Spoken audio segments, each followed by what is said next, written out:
Good evening, everyone, and welcome to Talks at the Bar. I am your host, Michael Bradford. Today I have a wonderful and talented person. He's a makeup artist, Urban Decay boss. He has so many skills you can't even believe it.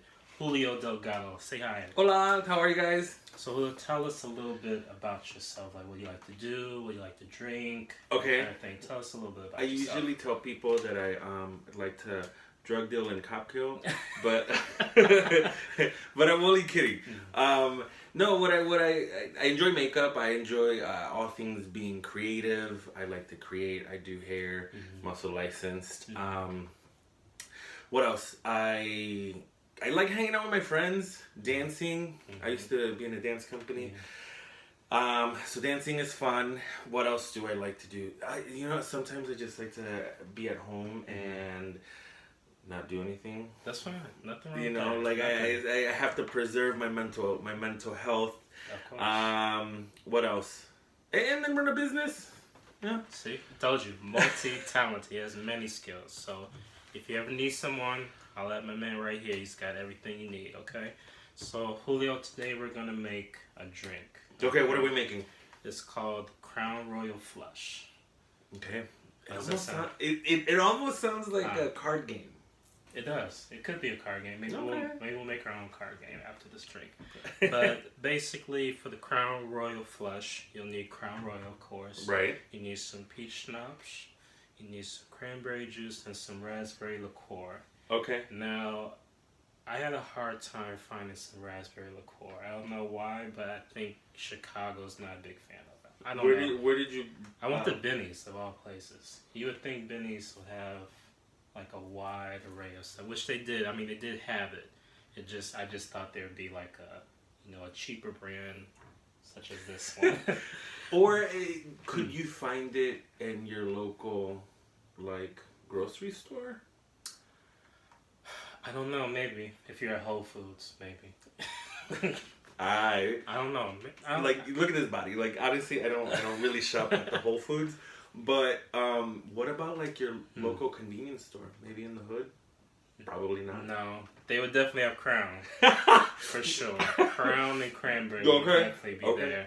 Peach, they might have peach schnapps there too. So yeah, okay. They would have that for sure. There's no doubting that. So, but I mean, if you ever want something, raspberry liqueur is like to add like a little extra flavor. Like if you just want that, and if you want that in Crown, or if you have like I don't know if you drink vodka or rum, you can just do some, a little bit of that and then top it off with that and just kind of sip on that. So there's so many things you can do, but we're going to make the Crown Royal Flush today. Okay. So this is what you need.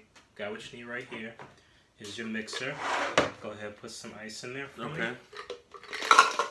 little bit more. Let's go. So what we're going to do is we're going to do half an ounce of peach schnapps. So now, do we have to do this like? We can, or we can. Really eyeball it, or I don't. We can do this. You can use your jigger. Use the bottom half because you don't really need too much of that. So, no worries. I'm just gonna put a little extra for us. Yes. So since it's me and you, really like when you're making a drink, if you're following the recipe, you could do it to the T. Okay. So it would be half ounce. So that's just 1 ounce. So I add a little bit extra more for me and you. I can appreciate that. Okay. That way we don't have to do too much.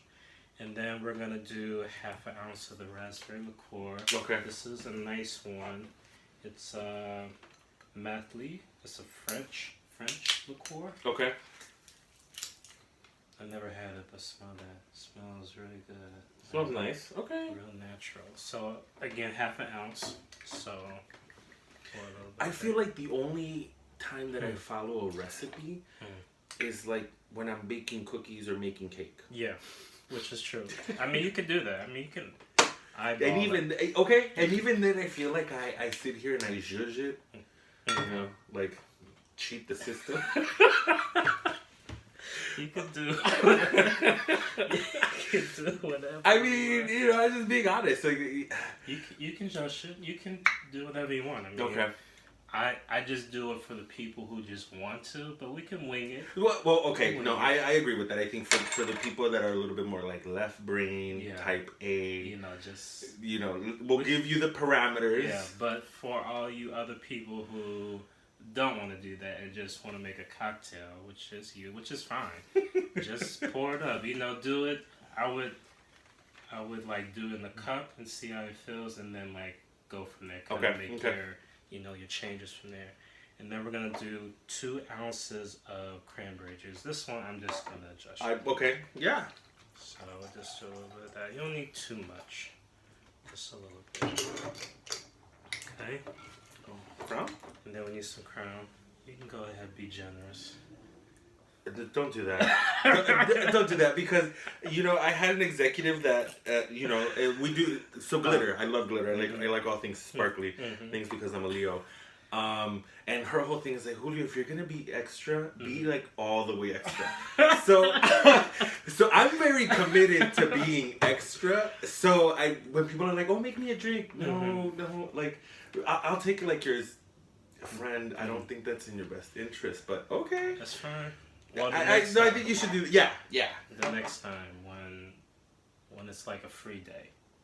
Okay. And tomorrow's a school day. And I have an Uber. Then we'll do that. For this one, I'm just gonna do like 2 ounces. And do a couple shots of these, not too much, because you don't want to overpower it. And Crown Royal is a brandy. It's like a whiskey, Canadian whiskey. Okay. Blended whiskey. It's good stuff.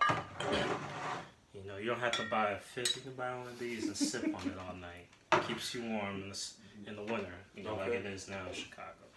So we got all our stuff. We're gonna, I'm gonna go back here. Don't let it spill. Shake it up with your ice. And then go ahead and put some ice cubes. Oh, yes.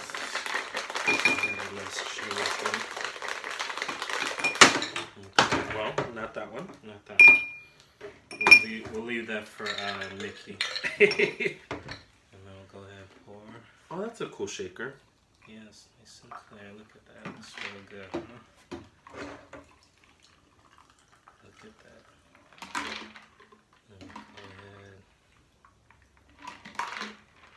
Go ahead, I'll top you off.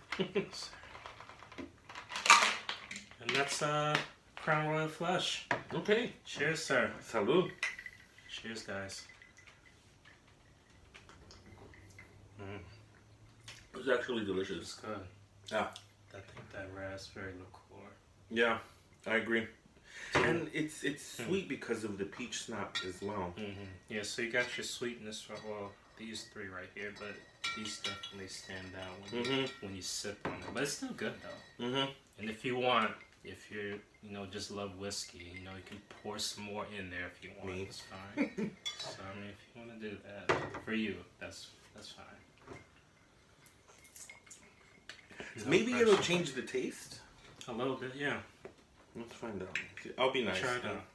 Try it out. Let the audience know what you think. Maybe a nice swirl. Okay.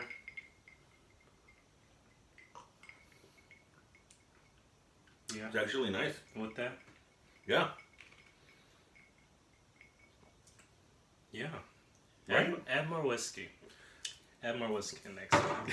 So you see, like I said, you can judge things. You can eyeball it or do what you want with it. Whatever you feel, As long as you're at home, you're safe, and you're having a good time. That's all I care about. Yeah. So. Drink responsibly. Yes, at the end of the please. day, we can sit here and talk about drinks, but safety first. Don't put yourself in a position where, you get in trouble. Or you get hurt. You don't want that. Or your wife comes home and then it's your ass. Like, Drink responsibly, guys. Very responsible. So Julio, today, the whole reason why I do Talks at Bar is I like connecting with friends, Absolutely. such as yourself, and I think you're just a perfect co-host for this show. Thank you. But basically, I like to give people life lessons because I feel like people can sort of learn from that kind of thing. We can kind of share it and maybe, hopefully, put it out in the universe to help others out. So, I'm just going to do my daily ones every week, and we'll do this, every Sunday or whatever. Sure, And we'll just kind of give people our life lessons or help the people out, So today, the first lesson I want to talk about is be confident in yourself. So I'm going to give you like a little bit of my background story, and then I want you to share yours too as well, and then maybe give people some tips and pointers on how you, maybe you were born with it, maybe just came out of the womb confident. I don't know, but you share with the people. Yeah, absolutely. But so me growing up, I was very shy. I was mostly like an observant person. I like to sit in the back and stuff like that. And growing up, I watched my dad a lot, how he interacted with people and stuff like that. My dad, he has the gift of gab. He just, anywhere he goes, he can talk to anyone, strike up a conversation, and make like a new friend. So growing up, I would watch him, and then I would sort of kind of take what he did and kind of use it to sort of make friends. Because I was very shy, I was very timid. I don't know if it's just like, my way of thinking, or if, I was, that's just my personality, because everyone's kind of different and stuff. Can I ask you a question? What type of learner are you? Are you visual, kinesthetic, or auditory? I'm visual, and I have to touch things too. So visual, kinesthetic. So can I just share with you something Yeah, that I learned in the world of cosmetics? Learning styles, right? So for people that are visual, they can be perceived as introverts just because of the way that they learn. So visually, while someone is teaching a lesson or they're having a conversation, visual learners tend to be quiet and kind of sit back and watch what is being taught, because that's how that's how they perceive the world. So they're usually quiet, and then it's like engage. Once the lesson's over, it's like, okay, so now I'm gonna engage. Which I don't feel like you're quite an introvert. I think at times I am. Yeah. I mean, like, cause I'm very picky with who I talk to. Like, some people, I feel like a natural connection. Yes. Like with you, when I first met you, I felt like a natural connection. Like I can talk to you. Just like everything was just cool. Like I'm more in tune with someone's, I guess, energy. Yeah. Like if your energy's good, then like I'll talk to you. Like it's no problem, But I don't. The other thing too is I don't force things too. I learned that lesson a long time ago. Like, that's a good lesson. I tried to like force things, but sometimes you just kind of sit back and let the opportunities present themselves, And then of course, growing up, you like girls and stuff like that, and I didn't have the most beautiful skin, so I had to, find other ways to kind of overcome that. I'll be, the good listener. I would, kind of observe and be like, well, if you do this, then, you get this next time. Or the voice of reason. I'd be the voice of reason. I'd be, I would just be me. I'd just kind of just say, I'm not going to be an asshole, a jerk. I'm just going to be this nice, confident guy. And, if you like me, you like me. If you don't, you don't. Yeah. And that's what it is. Another thing that I did, too, was I would do sort of like positive affirmations. So like, today will be a good day, another good day. Or if I felt nervous or something, I would just say, it's fine. You're in control of things. You can only control what you can control.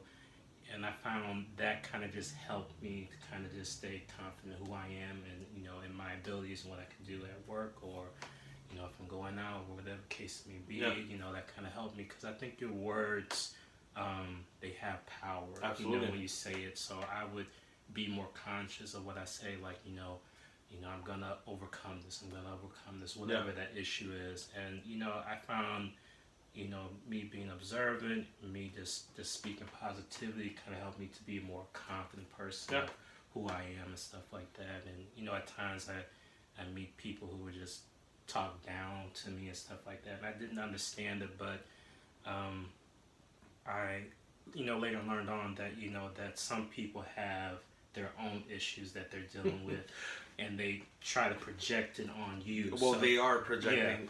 It's so interesting that you say that because there was a young lady that I met, I think in the airport, like on a work trip, and we were just talking. We had connected, and I can't remember what the question was, but she ended up saying, she was like, "Julio, you need to understand." She's like, everyone has their own little bag of shit to deal with. Yes, and that's the perfect analogy. and I'm looking at her like, what? She's like, no, Julio, like everyone has their own little bag of shit. Yeah. Some people, their bag is full or it has more shit than others, and or you can look at it as like, people have their own baggage. Yeah. But she used the term, everyone has their own little bag of shit, and and I thought that was pretty genius. I was like, yeah, okay, that makes sense. I appreciate you, friend. I appreciate you. No, absolutely. I completely agree with you. I think affirmations are really important. I know I experience anxiety, so how I manifest my confidence is I have to kind of talk myself through, like, it's gonna be okay, like, exactly to your point. Also, if, like, when I was doing shows and doing drag, it's interesting. Yeah, tell us about that, because I'm sure you have to have confidence to sort of, put yourself out there in front of, like, an audience. Yeah, you have to create, and you have to kind of live in this character. You kind of have to create your own Sasha Fierce, right? And people know Beyonce and her whole persona. But while getting ready, I would sit here and tell myself, like, I'm the most beautiful person here. Like, I'm stunning. Like, give myself these positive affirmations just from a place like, growing up. To your point, I didn't grow up being, the most attractive kid on the swing set or like the playground, sandbox. And I was always too big and too tall and too awkward because being creative, you're more of an artist. You tend to operate and navigate through the world a little differently than everybody else, and because not everyone is creative, you speak a different language. So sometimes when you're conveying your thoughts or ideas, people are looking at you like, bro, you're like fucking weird, like you're weird, and so it isolates you. So I think knowing what your position is and how you feel and what you want to create in the world is important, because it creates a guide. It creates a guide where you can just sit and be like, you know what, I'm here to fuck shit up. Like, I'm gonna have a good time. Bye. And just to piggyback off, like, I feel like artists or just creative people, they don't fit into a box of what society, says, like, oh, you should do this, you should do that. Artists are like, they question things, they think outside the box of like, well, what if I do this? They always have questions about like this, and they don't, like, I don't like to be constrained to what I can and cannot do. And I think, why should you? Yeah, but some people live like that, like, like, this is how it is, this is what you need to do, and, I don't know if it's like they got that from older person, who taught them to just be, a person in a box that fits in with everyone, but like artists or creative people, they don't want to fit in there, they just have this energy where they have to, like, bust go against out, the masses. Absolutely. There's something different, absolutely. So, I just feel like, just being confident in who you are, whether people call you weird or, if you're different or whatever, I think if someone says that, that's just like your cue of like, okay, well, this is what I do well at, I'm just going to shine at that. Yeah, it's interesting. I love that you're saying that, because even my field sales director, one thing that he said to us, he's like, if you want to build a brand and you want to create presence or awareness, you have to know what you're really great at. So tell me 3 things that you're really great at, because if you know your strengths and you know what you bring to the table, you start to exude this energy where people are like, ooh, like, he seems like he knows what he's doing, and I believe that. When I worked at Mac, I'm one of those people, I know what I do, and I do it really well, and I'm never in competition with anybody else, because I don't care for that. I don't. Yes, for some people it drives them, but for me it's like, girl, I'm not featuring you. Like, I'm sitting here minding my business. Like, I'm doing my own thing. You're in your own world. Yeah. And so, because I was aware of this and because I knew this, people at times would walk up and be like, can I talk to you? Be like, fuck. Oh, yes. You seem like you know what you're talking about. And you seem like you know what you're doing. I think you should do my makeup. And I'm like, what gives you that impression? Right. I just feel it. Oh. Well, yeah. Okay. So yeah, to your point, but you have to know what you're really great at, and you have to have that moment of self-awareness, and you have to be a little selfish. Selfish in the sense of like, do some soul searching, like take some time for yourself to just sit here and ask yourself, like, what am I really great at? What am I really great at? And what do I want to do? Like what's the impression or the mark that I want to leave in this world? And it doesn't have to be that, deep. Right. I think it can be something small. Yeah, like what do I want to achieve at work today? It's that simple. Like, maybe I want to sell 5 products, or connect with 5 people. Yeah. Whatever goals you want to set around work, or even like what type of home do I want to have, and then start creating, and it happens. Yeah. So I heard you say branding. Yes. Talk to people a little bit about that. Like, what's your take on branding, and how did you build your own brand for yourself? Great question. In regards to branding, you have to ask yourself, like, when you think about brands that have established and that have created a mark in any and every industry, like I always think about Starbucks, right? Starbucks is huge. Who would have ever thought that like coffee would be a thing? In my culture, coffee is huge because we have coffee in the morning, we have coffee in the afternoon. We have cafe. Oh my god, absolutely. We have coffee at night. Like growing up, the doctors would tell my mom, and my mom would tell my grandma, like, don't give the kids coffee at night. It's gonna stunt their growth. I'm 6'2", Michael.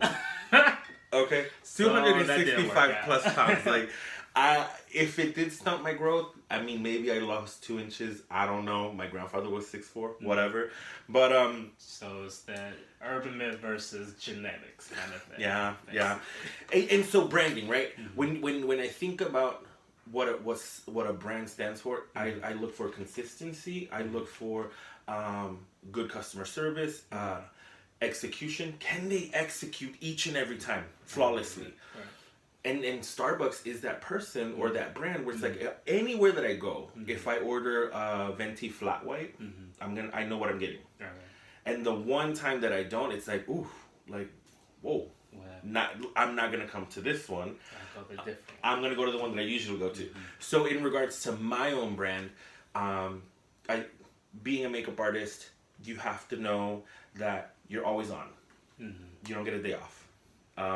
When you work for yourself, you don't get a day off. So you have to have business cards. You have to be on top of your game. Image is important, and image, not in the sense of like, am I fit or not? It's am I on?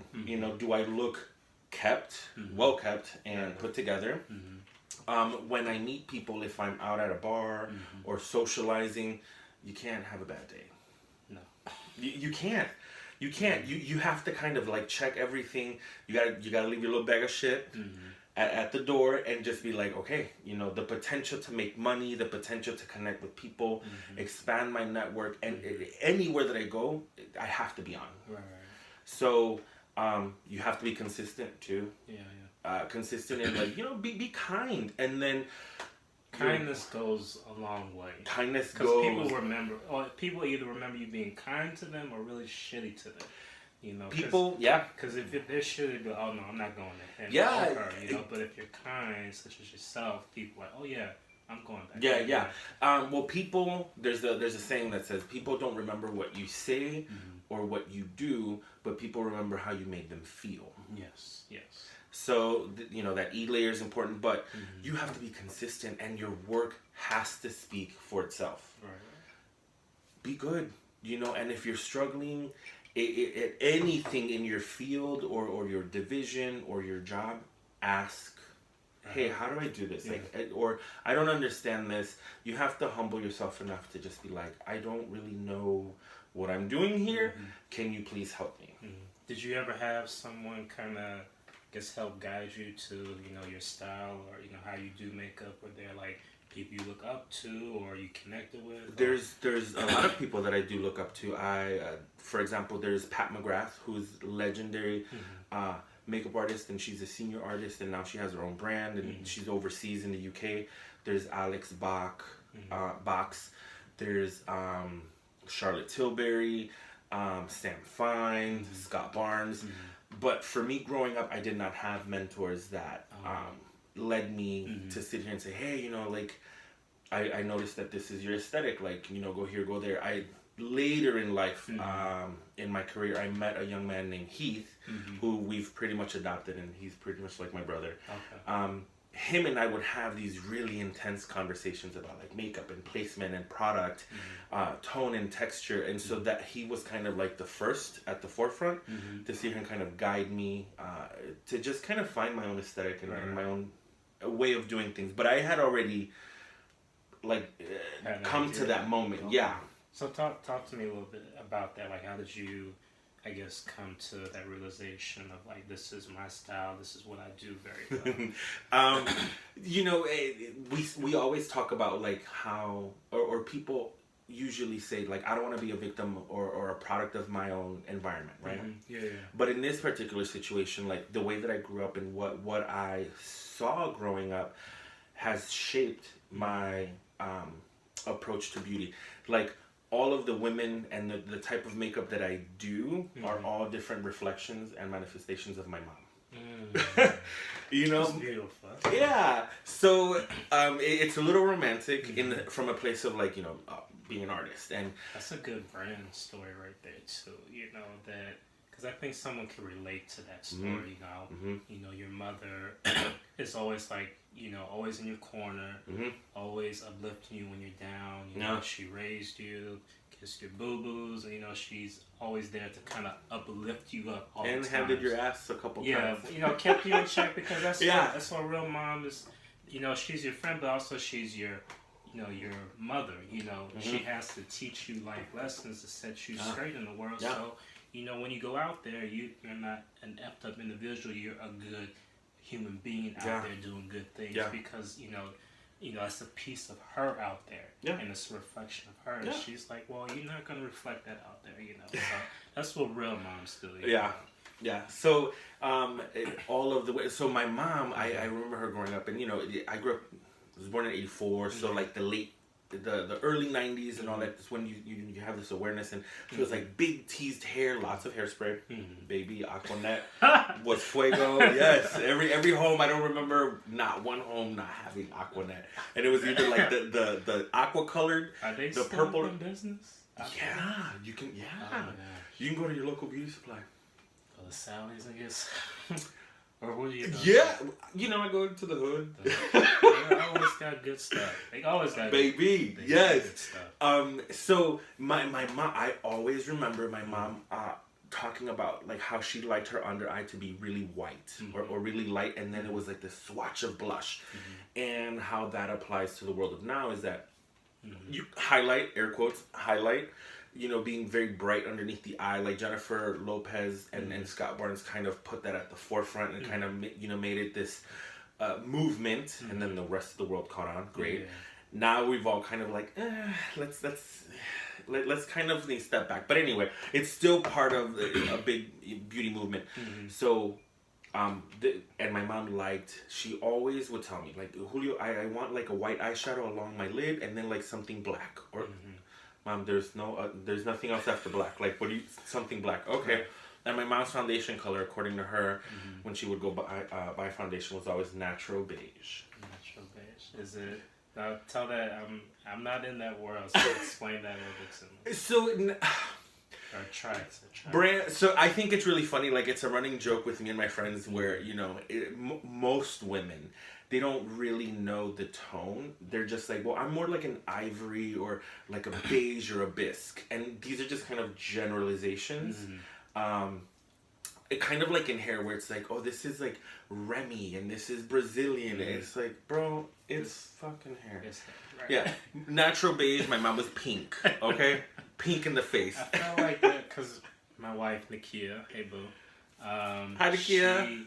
she would often talk about how women would say, "Oh, well, I'm this color," and then my wife in her mind, she's like, "Okay, but no, let me help you out because she's like, I do this every day for a living. My job is to make sure that it matches and you look good. So let me show you." She's very respectful. But the other thing too is like. Makeup artists want to really say what they really want to say, but they can't. I do. Oh, you do? Okay. Yeah, I do. I've gotten in trouble. But I'm honest. There's just nothing wrong with that. Yeah. But like my wife is like, she does. I mean, she can be nasty with you, but she can be very polite about it. Nice, she can nasty. be like nice and calm, look you and like read you like right there. You wouldn't even know it, So I mean, like I had moments where she like said something like, "Oh, did you just say?" I feel like you're mad, but that's fine. But she's very smart and calculate how she does stuff. But I feel like,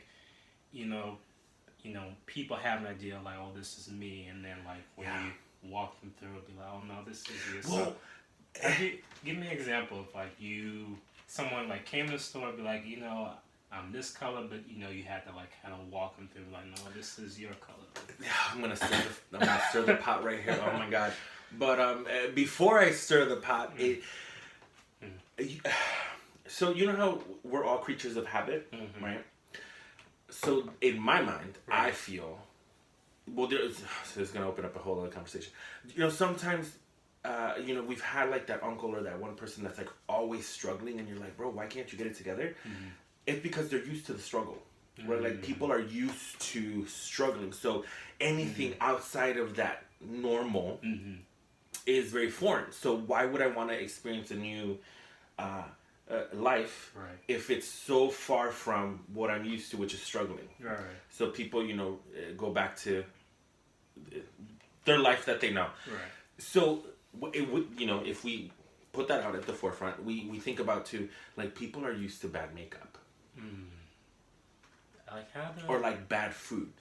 Have you ever experienced that? Or ramen, I love ramen noodles, but it's so bad for you. I know. But like when you like steak, right? Yeah. For example, this is gonna be a whole other conversation. So I know, like a prime piece of steak, usually like the best way to eat it is like medium rare. Yeah, medium well. Some like a little pink. I like mine well done. That's just me. Most people would be like, no, you shouldn't eat it that way. Right. But so sidebar. I have seen it where women have come in with like really bogus brows or like they've over tweezed, and you can go on my Facebook and people have like said here and be like, oh my god, Julio, the first time I met you, the first thing you said to me was like, I really hate your eyebrows.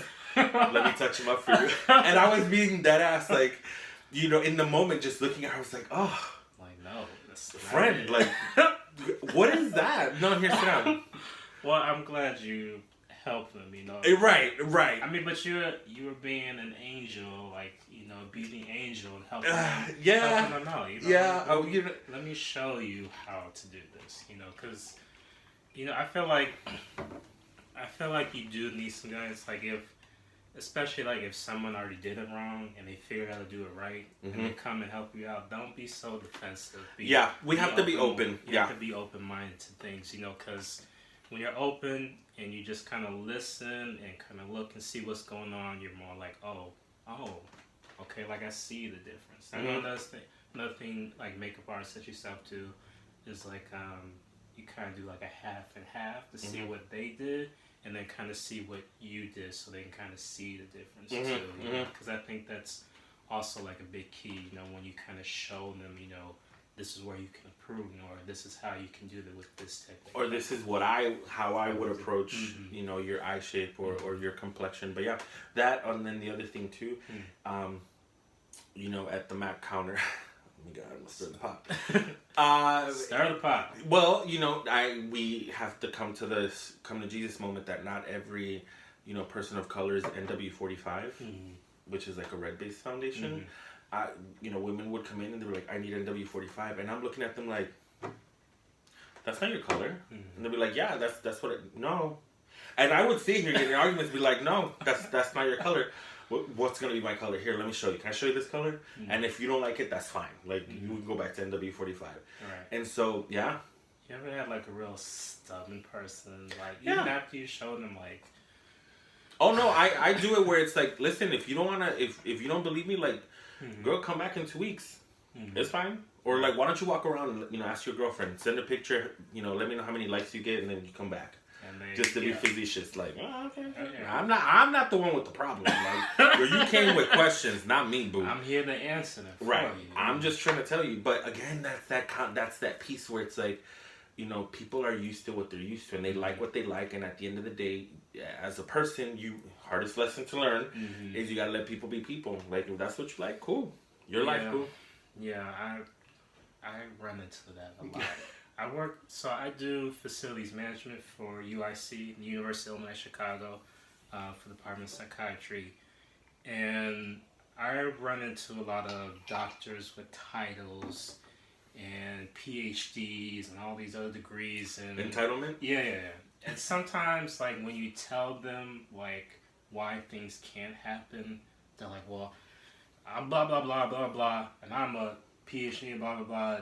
You know, I'm the, you know, they give me the position title, but it's like, you know, people. Do you feel like they do that because they're trying to make you feel shook or like shake you in the moment, like, ooh? Yeah, I think they're just trying to get up on me, and I'll be like, okay, well, this is what it is. Still, it's not changing. You know, like right. They think that like when you say stuff like things are gonna change in that moment. I'm like, no. I mean, if you're in management or project management. Some things are non-negotiable. Yeah, they're not gonna go your way as much as you want it to go your way. It's not, and like sometimes they give me deadlines like, well, we need it done this time. Like, well, here's the reality. Like, we can get it started this time, but I don't know if we'll get it to when you need it to be done. Because that's just the reality. Like, UIC, it's a small group of men and women who are trying to do their very best to please thousands of people at a huge campus with, you know, thousands of students and teachers and faculties, and you got patients coming in, you got people coming in. Yeah. It is not an easy job, and you can't please everybody as much as you want to. You just can't.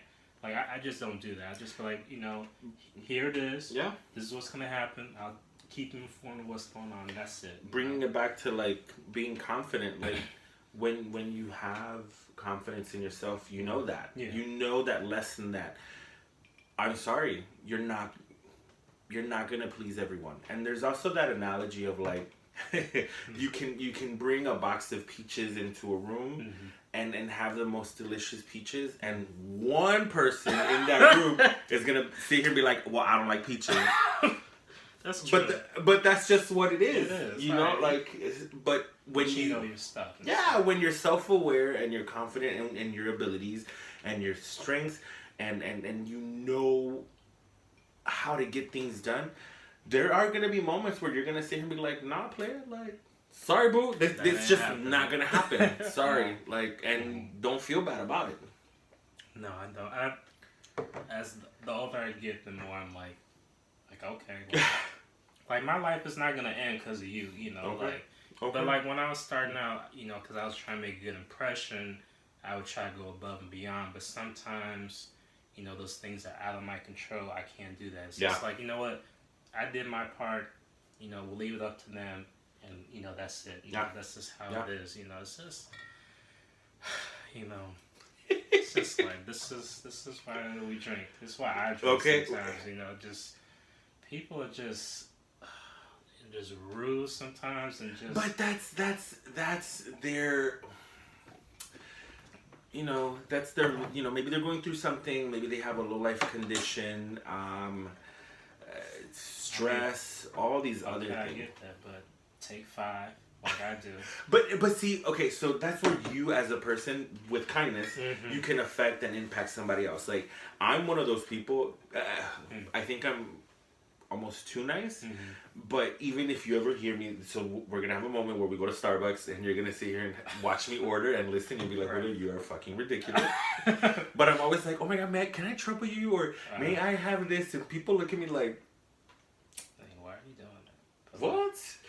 But for me, it's like, I'm going to go out of my way to be extra kind to just remind you, like, whether you're having a great day or a bad day, you're not ruining my time. Like, you're not ruining my day. So, hi, how are you? You're very chipper. And kindness is contagious. It is. You have, like, I've said this before, where it's like, you'd be surprised what kindness does for the ugliest monster. And we've seen movies where, you know, it's you have the beast and you have this Belle and you know, she perceives him as like a gentle soul, and then she's kind or he's kind. And this monster that was perceived as this, you know, animal now has a human heart. They have the soft side. Yeah, everyone does. Everyone does. And sometimes you being confident in yourself and just owning that piece, being like, no, you know, like, I set the weather, I'm going to be kind, and no one's going to shake me from that. That's it. Goes a long way. Okay.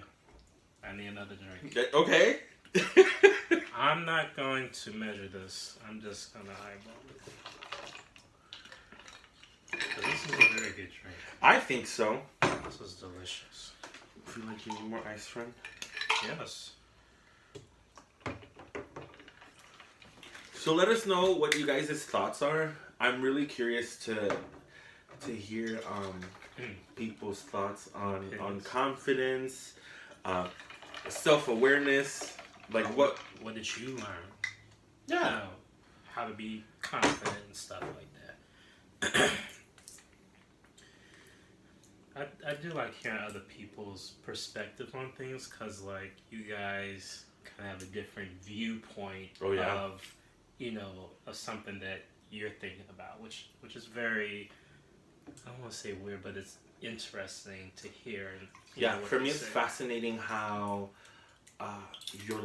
we all have different life experiences, and so I always like to know, you know, I like to meet people in their ugly, if that makes any sense. Like, I like to sit here and I'll be that ball buster.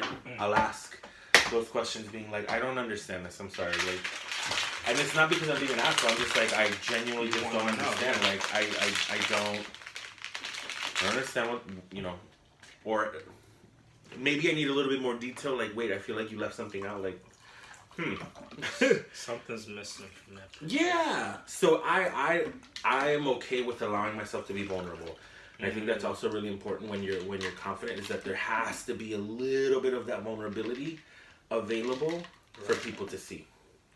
Yeah, but you know, I feel like, I don't know, like some people don't want to be vulnerable or just, you know, not show their weak side, because you know, they're afraid someone's gonna take advantage of them, or, you know.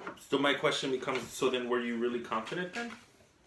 I guess they weren't confident at that time, but you know, I think that they're so caught up in that fear, you know, of like, oh, something bad's gonna happen, but like you have to be resilient, and you just have to just kind of, you know, stand out on faith a little bit. My grandma always told me,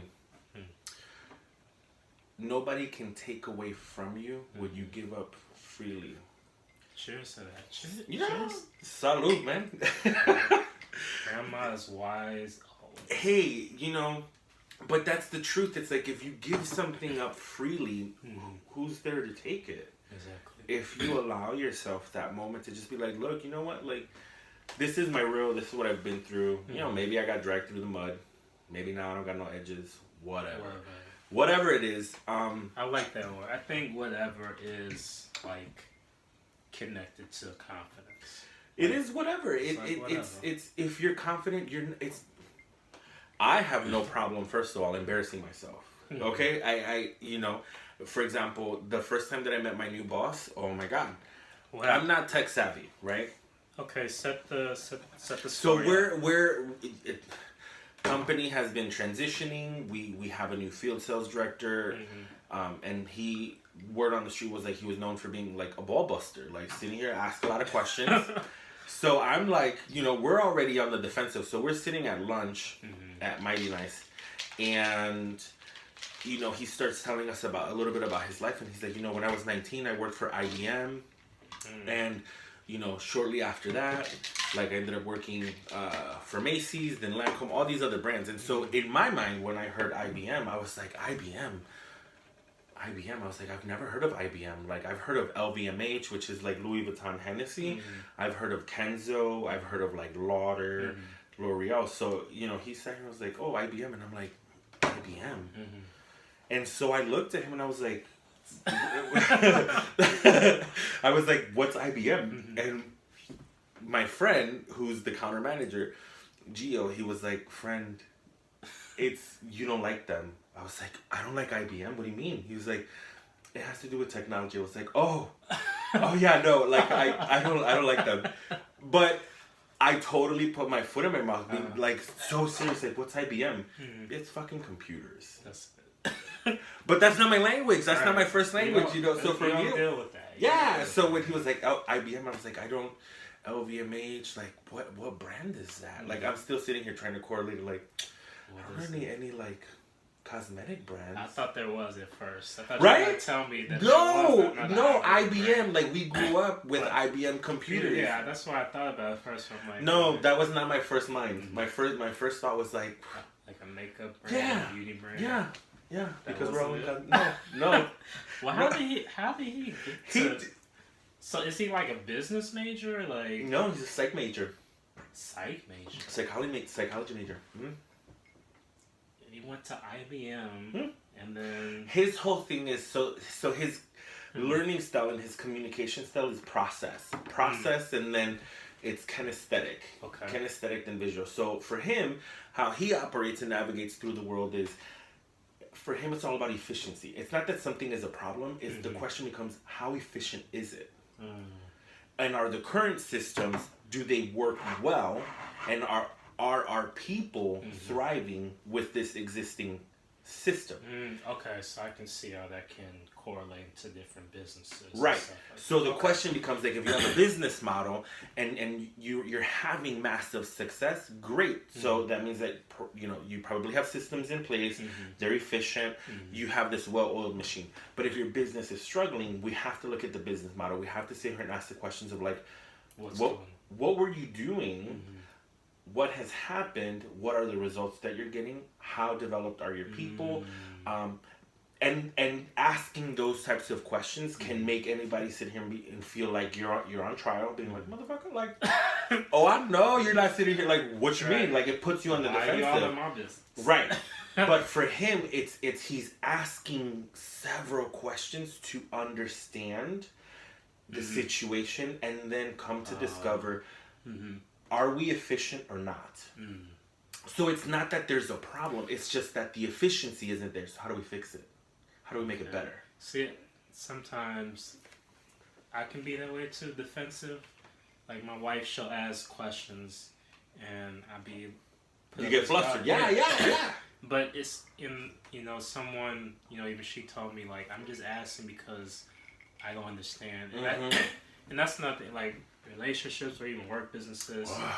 People don't see from, like, your point of view of, like, how you're thinking up here, how you view things, how, you know, just you in general. They're not you. They can't put yourself in your situation. But if they ask questions, like, she'll be like, well, what do you think about this? And me, it takes me a long time to think about things because I'm very, like, think about 20 million different things, or like, you know, I don't think about this at the moment, but I'm like, well, I'm thinking about this. And well, that's not, you know. I'm curious to know what your communication style is. We're going to take a test together. I think we should totally take a test together. Let's take a test. It's so the different communication styles, there's people, process, idea, and action. My boss says that I'm action. And people that are more process, like, like a natural order to things, very task-driven, goal-driven. I'm very, like... Process? Yeah, like step 1, ABCs, 2, da-da-da. Like, I like moving pieces to all work together to get stuff done. We will take this test for you guys, and we'll have more more insight for you. I thought I was people, but I feel like my boss is like, no, Julio, you're action than people. And when you communicate from a people place, like the decisions and the things that you say are always with the intention of like what is best for my people. Always having the other person in mind. I feel like that kind of sounds like some of our moms, right? Yeah. That's just what they do. I mean, naturally, that's what they do. Well, not all of them. What, My mom did. I can't speak for everybody else's mom. I think, but I know what you mean. Majority of it, because they're. I mean, women in general. I mean, without women, we wouldn't be around. They like hold. They hold the whole world, like literally, like right here. Like they have. And you're pointing to your stomach. Well, I mean, they just. Uterus. I'm just thinking about women. Like they carry you for what 9 months or. Yeah, and then we ruin their bodies. And then they're, then they have this instant connection with you. Yeah. Like it's just. I mean, they're amazing. They're just amazing. That's all I can say. I mean, they go through a lot of shit. They don't, they have all these, something that's been on my mind. Like I heard this. I was hearing a story about like husbands or like politicians. Sometimes like these old white men. Not all of them, but some of them. Like I know what you mean. Yeah. I don't want to say Republican. Just there's this certain stigma where men are like, you need to be at home taking care of the kids. I don't believe in that. Like my thing is like, why? First of all, she did not come into this world just to be at home taking care of the house and the kids and stuff like that. That's fine. I mean, but she got other gifts and talents that she need to nurture. You need to sort of, be like, babe, you're really good at this. You can do this. Yep. I'll take the kids. I'll do. I just feel like there are so many talented women that don't get their just dues. Like I have no problem with a woman leading because if she's good at it, she's just good at it. And there's nothing wrong with learning from her. Like let's say she's really good at investments and stuff like that. She makes, I don't know, $30 million a year managing people's money and stuff like that. I'm not gonna go up to her and be like, well, you don't know what you're doing. You need to be at home doing this. No. Her work speaks for itself. Yeah. She's making money. But those are the men that have no confidence. Those are the men that are insecure. Those are the men that probably have performance issues in the bed. They do. I'm just gonna say they do. Just call it like it is, and I when we talk about sexuality and when we talk about masculine and feminine, let's just be honest. There are some masculine women out there. There are some feminine women. There are some masculine men, and there are some feminine men, and it goes across into every different lifestyle, and we have to be honest. Like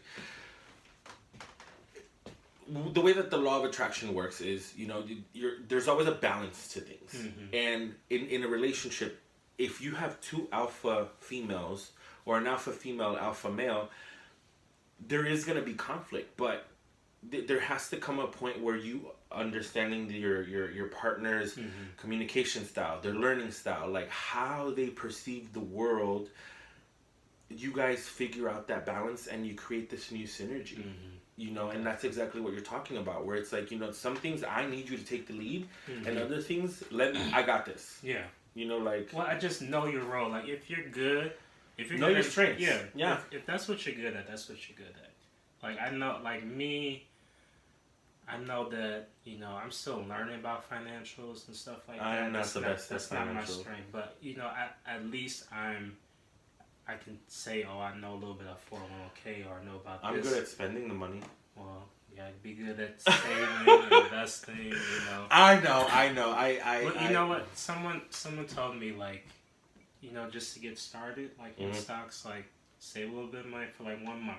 Just put some money away, and buy stocks that you like. So, I don't know if Urban Decay has one. I'll probably invest in. Okay, so FYI, anytime that there's a recession, the stocks that never lose value is nail polish and lipstick. Oh, well then I'll be buying that stuff. And because think about it, like from a place of like getting instant gratification, like putting on a lipstick like changes how you feel about yourself and your situation, regardless of how good or how bad it is. And nail polish is something that, People want to look good. You want to look it, feel it. When you have that, it's like, that's the other thing that goes with confidence. When you look and feel it, then you just like little pep in your step. You're like, nothing's getting in your way, and like I've dealt with pushing the hater out the way and stuff like that. So I have done it where it's like when I'm going through a depression, because it's one of those things that like you're not always at least for me, it comes in waves, and sometimes you can manage it and other times you can't. When I'm feeling depressed, like I literally tell myself, get up, put on some makeup, like do your hair, put on a cute little outfit, and walk out the house. Yeah. And even my mom will say, like, where are you going? I don't know. I'm gonna go to Target. But getting out, but it's some fresh air. Yes. I find that it helps at times, like when you're like, like I lost a loved one. My cousin, she passed away. But like I found that like when you're sitting there thinking about like all that, like, oh, she's not here, but like when you get out, hang out with your family, or you just just moving and stuff like that, you kind of just it becomes less sad and more like put things in perspective. Stuff like that. I think it's really interesting, like a whole other conversation. Let's go there. Okay. To look at death, right? I think we have created such a as a culture, well, as Americans, we've put such a negative emphasis on dying, right? And if we think about it, it's what we've done with that is disgusting, because we've made it into a $1 billion industry by milking you for something that is natural, right?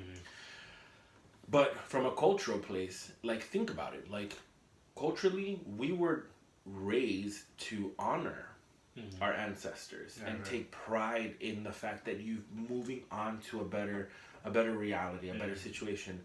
I think it's also when we lose loved ones, it is overwhelming. As humans, I think we get caught up in the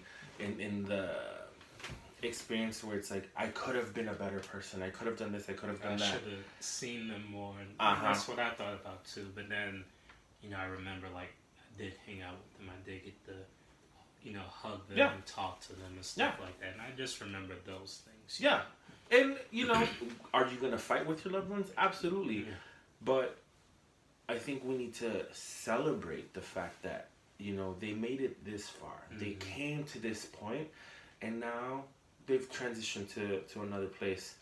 Everyone has a journey or a role to play in life. And, when you've met those expectations, or when you've met that challenge, it's time to, it's time to transition. But then,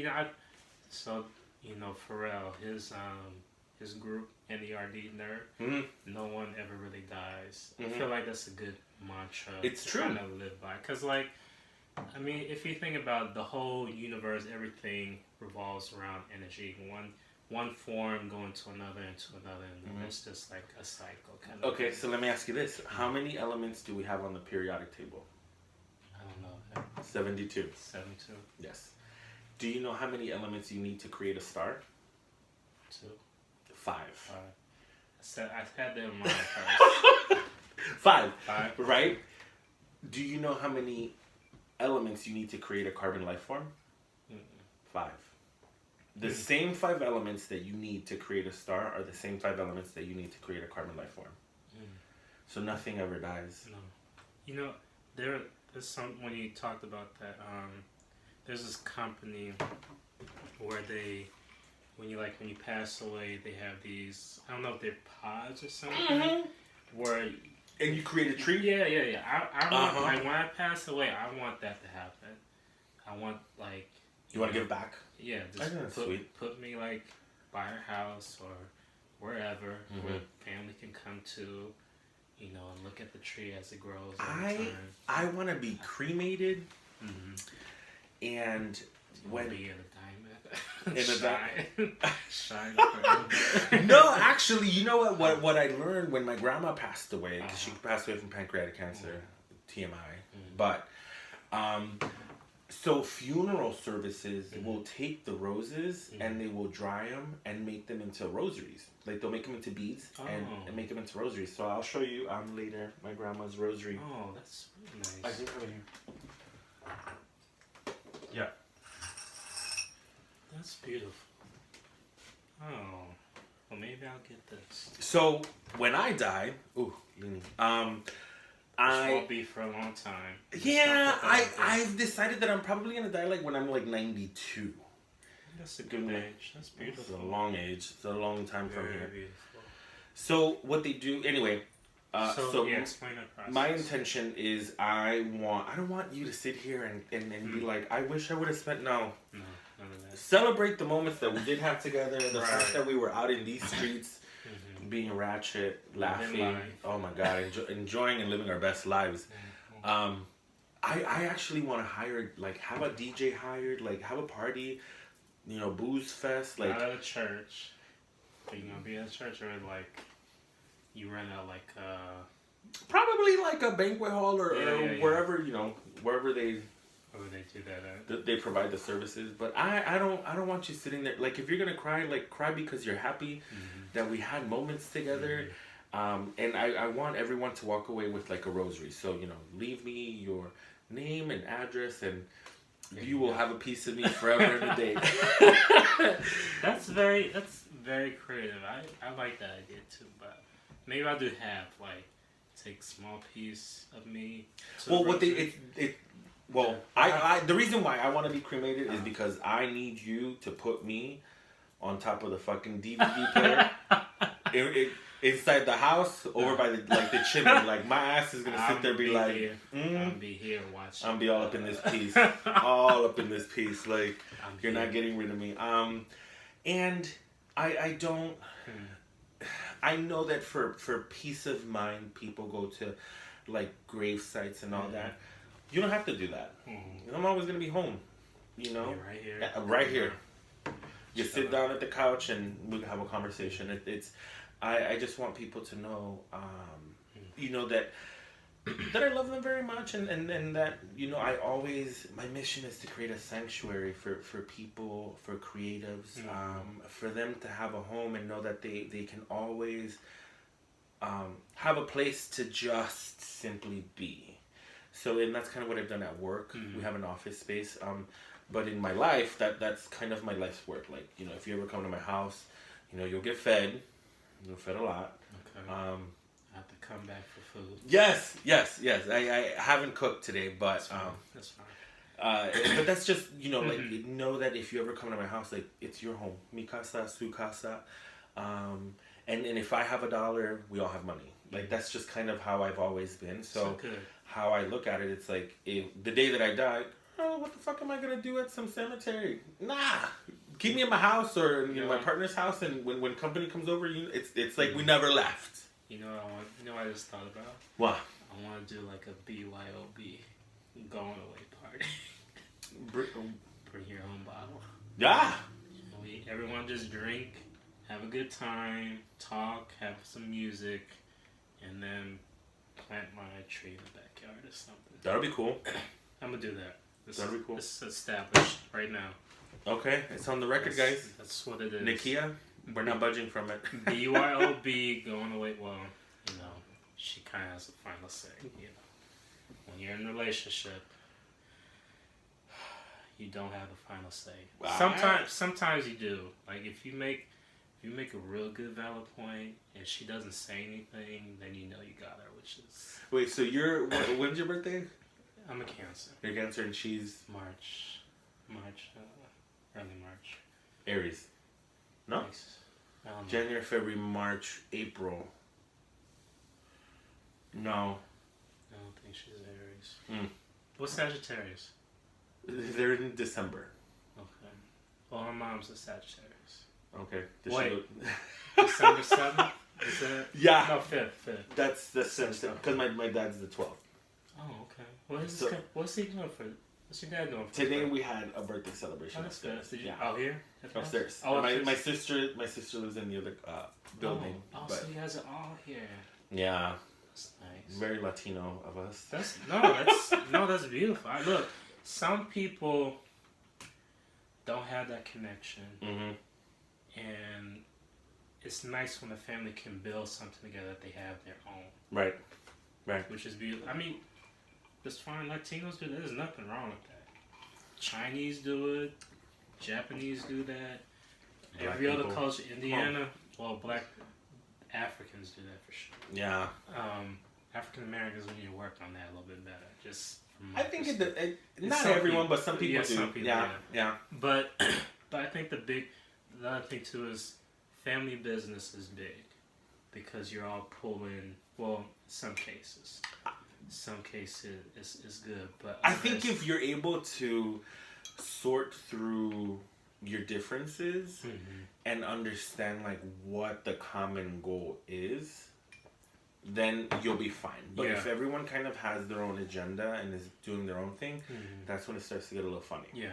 Well, I mean, nothing wrong with that, but it's also, I think it's always good to have something where everyone's come together on something. Yeah, I can see that. Yeah. You know, but again, it's different for, different people. It's not for everybody, Yeah. but for those where it is, and I don't know, like, there's nothing wrong learning a family business. Like.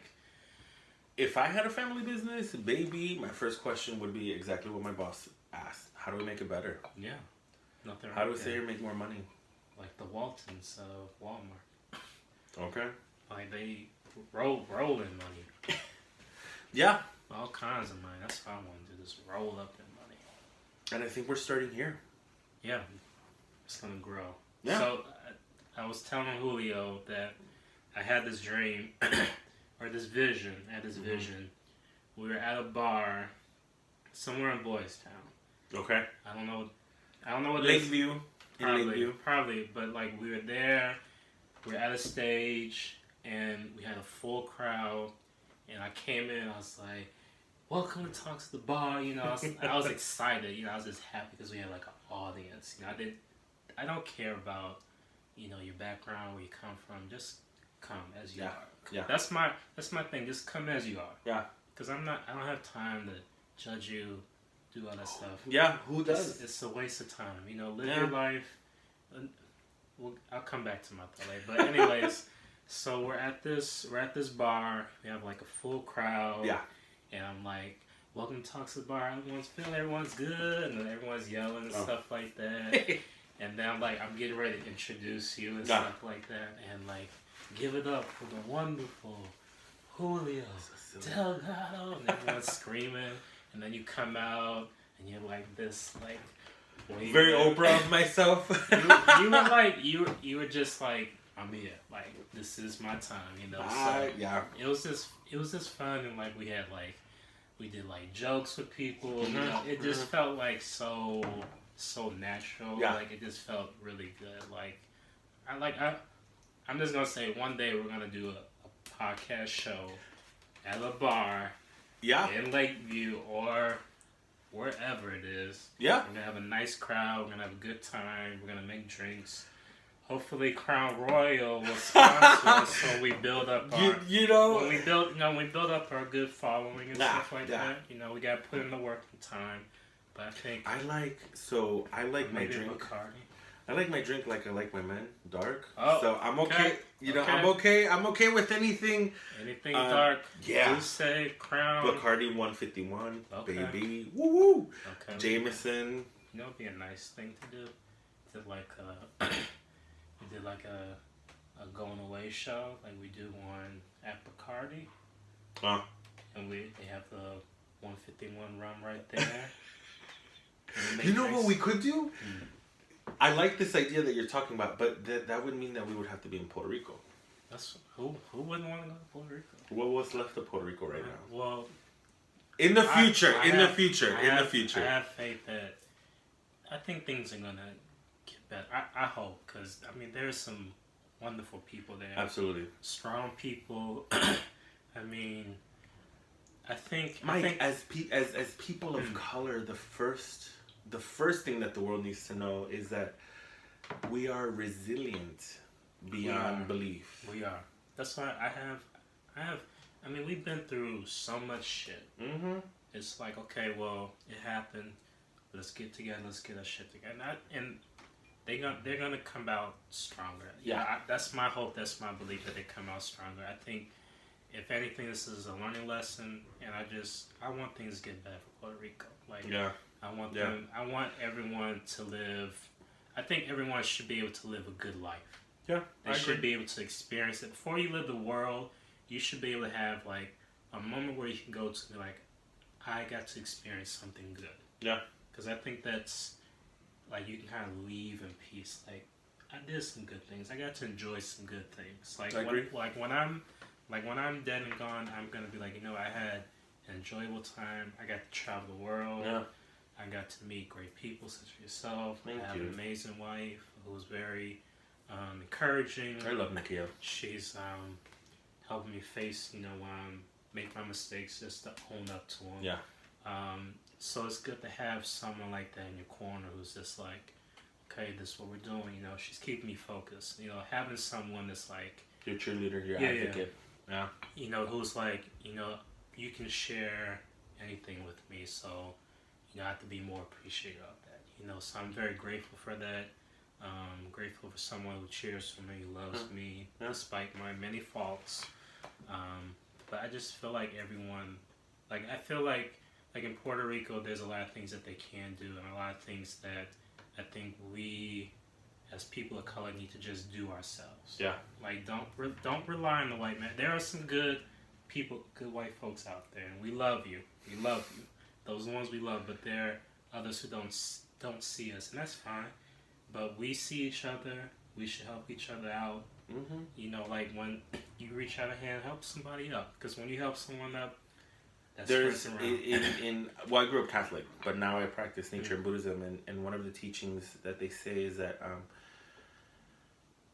so there's there's the teacher or like the disciple and teacher or sensei moment, relationship where the sensei is teaching the disciple, but in this relationship, one is not greater or higher than the other. They're both lateral, and so while the sensei or the teacher is teaching the student, he's also learning or she's also learning. So I agree with that.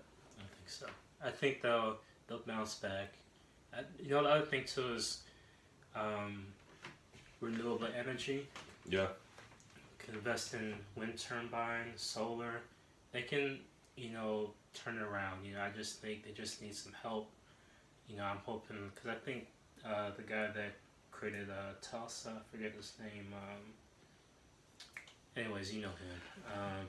But he was talking about, sending some help down there, so I hope that happens. But, I mean, a great story was when Fat Joe took that plane down to Puerto Rico to feed people, clothe them. He had I didn't even know anything about it. He had a huge plane full of goods and stuff to take down there. He got down there. There are a lot of good people. There's all kinds of good stories coming out there. People going down to help out. Giving up their time. Giving up their skills to help people out. So I think in time Puerto Rico's gonna come back stronger. I believe that. They're gonna learn from this and they're gonna just be better. That's the only thing you can do in life is just rise above. And throughout history. Well, there's nowhere else to go but when you hit rock bottom. Yeah, but just get up. Yeah. So if anything, more than anything, our thoughts and prayers and Mi gente de Puerto Rico. Yeah, well wishes to everyone out there. This good stuff is gonna happen. We're gonna put that out there. I agree. Well, all right, Julio. Thank you so much for being on the show. This is gonna be our thing. I'm okay with that. What I was gonna say is before we wrap up was, what if we had one series where we did all dark liquor, and then another series that we did all clear liquor, and then maybe if we had one where it was tropical drinks. We could do that. I got almost like a bartending Bible. We can kind of scroll through. You know what I thought about too? Excuse me. You know what I thought about too? I was thinking that we could do a game. So in my book, I'll show you later. Okay. There's some crazy names for some drinks. So I was gonna do a guessing game. Give me a word and I'll see if there's a drink for it. Okay. And we'll like. What if we do letter? We can do that too. Okay. We can like however we want. You know what? I think what I'm gonna do too is what if we had like family drinks? Yeah. Like you know how every family has their own like little like. No, we'll save that. We'll save that for another episode. Uh-huh. Where you give the Delgado family drink. I feel like it's pina coladas. Okay. That's what my dad makes. Yeah. Well, maybe we'll get Pops. Make a nice little pina colada for us. I think that'd be fun. I like learning different kinds of this. Like. Well, my dad will show you how to make honey ham. Okay, let's do that. I just like learning different drinks because it's like billions of different drink recipes out there. Yeah. That we can try. Also, you know what I thought about too is I work for this company called Saucy. Okay. So basically, there are people who deliver liquor to you. So if you're at home, Chicago area, go to the App Store on your iPhone or Android or whatever. Download or look up Saucy. There's an app. And it's spelled SAUCEY. Okay. Saucy. Download the app. You can once you download it, sign in, do all that stuff. You can like order drinks. So if you want a Crown, you can get Crown. You want Bacardi, you want liqueur. So it's kind of like a Binny's on the go. Yeah, basically. So kind of like Uber Eats, but for like drinks. Yeah, basically. Wow. Basically. Okay. So like I deliver drinks to people as a side gig to make extra money. You gotta do what you gotta do. So I might see you around. I don't think I have a Camaro. I don't think I can be an Uber driver, right? No, but you can be a Saucy courier. Like you can go because there's a liquor store not too far from here, Ryan's Liquors. It's maybe probably about 8 minutes from here, from you. It's not that far. On Clark and Wilson. You can like go there, do like a 4-hour shift. You get paid hourly. You get paid tips. So I do like maybe 3-4 days. I get maybe $170-$180. That's like more makeup for me. See, my addiction. And then another thing too. Well, I mean, but you'll have the extra money to use it wherever you want. Ooh. If you want to fix something, or if you want to take your friends out, whatever the case may be. But it's a good side gig. And the thing is, you can pick your own schedule. So if you want to, I don't know, say you're free like early Sunday from like, I don't know, 12 to 4 or whatever. Yeah. You can do that shift and be done.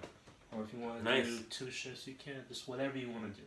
Which is what I like about Saucy. And, people have been great. I met some good people. Customers are pretty calm and cool and chill. I haven't had any bad instances. This one's the wood. Yeah. But it's been pretty good, just to make some extra money.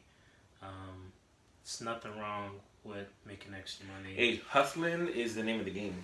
Yeah. Well, I think nowadays, like, you can't have just one stream of income. You have to have like 3 or 4, at least 3 ways of making income. Like you do makeup, you do hair, streams of income, you do Urban Decay, more money, and then you might do something else, podcast thing, be another thing where you get more money. I'm working on YouTube. I'm working on the whole YouTube thing. Yeah. So I mean, because there are like kids on YouTube making millions, have millions of followers. I know, but now it's about engagement as opposed to followers. Yeah, you gotta kind of. Well, I mean, they become like your family. Just more people that you love to share, want to share your story with. So, I agree. So I mean, more things to come. So we're gonna continue to do this talks at the bar thing. We'll work on scheduling, like what days are good.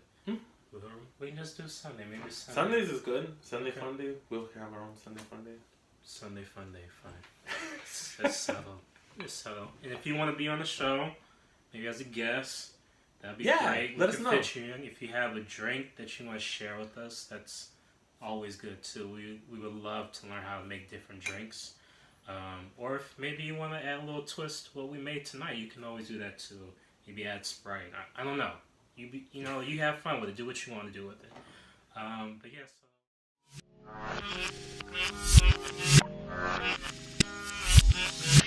So.